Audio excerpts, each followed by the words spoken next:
Babala sa mga nahihilig sa pakikipagkilala sa mga social networking site, mag-ingat at maging mapanuri sa mga nakakausap.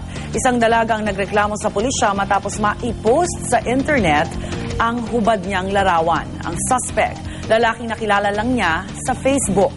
Narito ang report ni Emil Sumangil.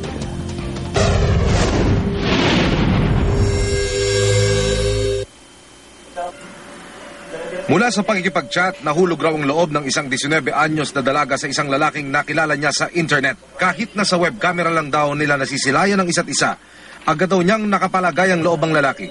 Pero nangyari ang hindi inaasahan. Nang mauwi ang lahat sa away at hiwalayan ang mga nakahubad na larawan ng babae na dapat sana'y pribado lamang sa kanila ng dating nobyo. Kumalat sa Facebook at YouTube. Ang tiwala raw na minsan niyang ibinigay sa isang lalaking ni hindi pa niya nakikita, nasuklian ng labis na kahihiyan. Siyempre, kung kabastusan lang naman ang pag-uusapan, sobrang nakaka-insulto para sa isang babaeng dalagang tulad ko. Hanggang ngayon, hindi raw lubos na maisip ng babae na kaya itong gawin sa kanya ng ex-boyfriend. Yung parents ko, sobrang nasaktan dun sa ginawa mo. Kaya, sumigi na lang din po ako dun sa pagsasampa ng kaso. Total, nasira din naman po niya yung pangalan ko.